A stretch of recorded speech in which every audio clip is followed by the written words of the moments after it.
AP green crops. AP green crops ఇది national లెవెల్లో ఉంటుంది, మన ఏపీకి సంబంధించి ఉంటుంది.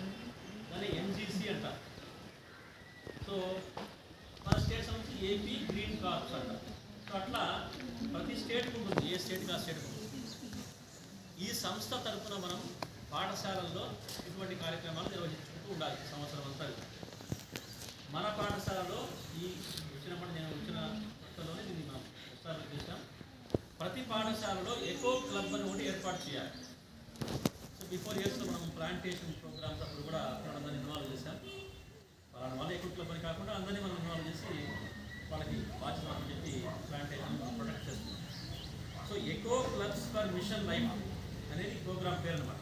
Echo clubs for mission life. So life అనే ప్రోగ్రామ్ కూడా ఒక డెఫినేషన్ ఉంది, ఒక డెఫినేషన్ ఉంది. Life style for environment. పర్యావరణానికి అనుకూలంగా మనం జీవించాలి. మనం ఇప్పుడు పర్యావరణానికి వ్యతిరేకంగా జీవిస్తున్నాం కాబట్టి ఎడతెగ కాస్తుంది. అంత భయంకరంగా ఉంది పరిస్థితి. పర్యావరణ సహిత జీవన శైలిని మనం అలవాటు చేసుకుంటే మనకు ఈ భూమి మీద మరి కాస్త ఎక్కువ రోజులు బతికే అవకాశం ఉంటుంది. సో ఈ సందర్భంగా మీరు పిల్లలు ఏం చేయొచ్చో చిన్నగా నేను అన్నమాట చెప్పేస్తాను.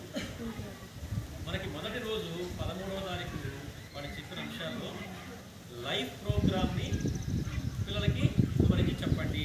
లైఫ్ స్టైల్ ఫర్ ఎన్విరాన్మెంట్, పర్యావరణహిత జీవన శైలిని అవలంబించమని చెప్పండి. అందులో మొట్టమొదటిది మీరు చేయగలిగింది ఏం చేయొచ్చు అంటే, బయట ఒక బండి ఉంటుంది మీకు ఎప్పుడు కూడా. ఆ బండిలో వాళ్ళు ప్లాస్టిక్లో పెట్టి అన్నీ మీకు అమ్ముతా ఉంటారు. సో ఇంటర్వెల్స్లో లంచ్ టైంలో మీరు పోయి వాటిని అన్నింటినీ కొని తిని ఆ ప్లాస్టిక్ అంతా ఎక్కడ పడితే అక్కడ విపరీతంగా పడేస్తూ ఉంటారు. ఆ ప్లాస్టిక్ మన పర్యావరణ నష్టమే, అలాగే అందులో ఉన్న ఆహార పదార్థాలు కూడా మీ ఆరోగ్యానికి నష్టమే. ఇవి తినవద్దని చెప్పలేము ఉన్న కండిషన్స్లో, కానీ వీలైనంత వరకు తగ్గించుకోండి, చాలా తక్కువగా తినండి. సో వాటిలో వాడే ఆయిల్స్ కానీ పదార్థాలు కానీ అన్నీ మీ ఆరోగ్యాన్ని పాడు చేస్తాయి. ఇది మీరు ఆచరించగలిగే ఒక సూత్రం. బయట ఉన్నటువంటి ప్లాస్టిక్ కవర్లలో అమ్మేటటువంటి పదార్థాలన్నింటినీ కూడా తినడం తగ్గించుకోవడం నెంబర్ 1. ఒకవేళ తిన్నా ఏం చేయాలి? ఆ ప్లాస్టిక్ అంతా కూడా తిన్నమ్మంటే డస్ట్బిన్లో వేయాలి. మనం లాస్ట్ ఇయర్ అంతా చెప్పాము ఈ విషయాన్ని. అందుకే తడి చెత్త పొడి చెత్త అని ప్రతి ఇంటికి సంబంధించి 2 డబ్బాలు ఇచ్చి ఉంటారు మీకు సెక్రటరియట్ వాళ్ళు. మీ ఇంట్లో కూరగాయలు అవన్నీ కట్ చేసిన ఇవన్నీ తడి చెత్త అంటారు. అన్నం మిగిలితే అన్నం అంతా, కూరలు మిగిలితే కూరలు. పొడి చెత్త అంటే మీరు ఉడుచుకున్న డస్ట్ రకరకాల ఇవన్నీ. ఆ 2 వేరువేరుగా చేస్తే ఈ తడి చెత్తను మొత్తాన్ని వాళ్ళు కంపోస్ట్ ఎరువుగా మార్చి వాటిని మళ్ళీ పొలాలకి వేసే అవకాశం ఉంటుంది. సో మీ ఇంట్లో కూడా ఇప్పటిదాకా లేకపోతే అట్లా 2 డస్ట్బిన్లు పెట్టండి, తడి చెత్త పొడి చెత్త ఇలాగే పెట్టండి. ఇది 2వ సూచన మీరు చేసేది. ఇందాక సార్ చెప్పినట్టుగా వాటర్ వేస్ట్ చేయకుండా ఉండండి. ఎంత తక్కువ వాటర్ ఉపయోగిస్తే ఎంత అవసరమైతే అంత ఉపయోగించండి.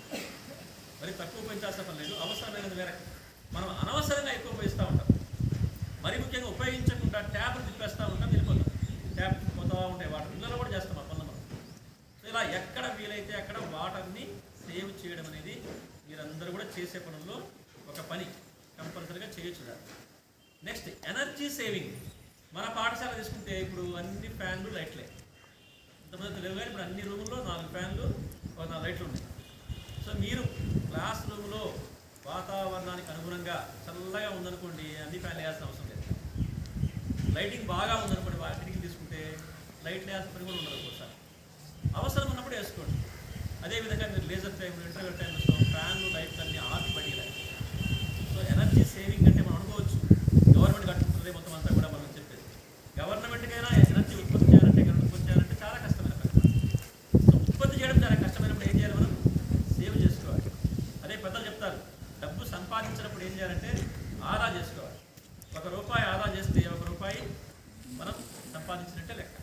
అదే ఎనర్జీ కూడా ఆ భాగానికి వస్తుంది. నెక్స్ట్ మీరంతా వాకింగ్ చేస్తూ ఉంటారు. న్యాచురల్ వాక్ అంటారు. వాకింగ్ అంటే మనం ఇక్కడ చేసే వాకింగ్ కాదు. ఎక్కడ చెట్లు ఎక్కువగా ఉంటాయో, ఎక్కడ పొలాలు ఉంటాయో, ఎక్కడ మంచి పచ్చదనం ఉంటుందో అక్కడ నడవండి. న్యాచురల్ వాక్ అంటారు. పల్లెటూరులో మీకు ఎక్కడ పట్టినా ఉంటుంది. ఉదయాన్నే సాయంత్రం వెళ్ళి నడవచ్చు. అలాగే ప్లాంటేషన్స్ మనం నెక్స్ట్ వీక్లో లాస్ట్ రోజు ప్లాంటేషన్ పెట్టుకొని ఆ ప్రోగ్రామ్ అట్లా ముగిద్దాం. ప్రోగ్రామ్ మొక్కలు నాటడము, పెంచడం. 3 సంవత్సరాల నుంచి పద్ధతిగా చాలా ప్లాన్డ్గా చేస్తున్నాం. దాదాపుగా సగం మొక్కలు మాత్రమే బతికాయి.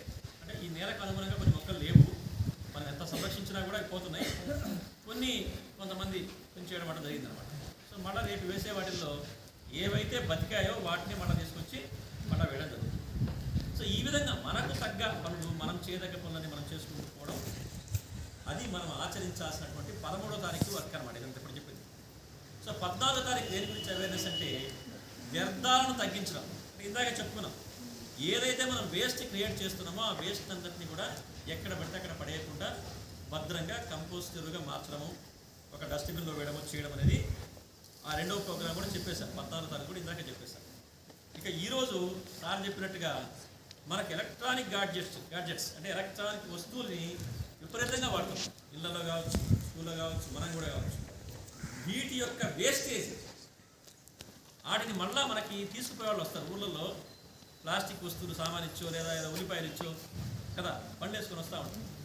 సో వాళ్ళకిస్తే వాళ్ళు మళ్ళీ వాటిని రీసైక్లింగ్ చేస్తారన్నమాట.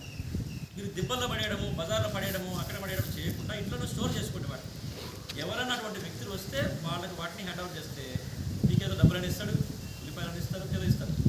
సో వాళ్ళు వాటిని మళ్ళీ ఫ్యాక్టరీస్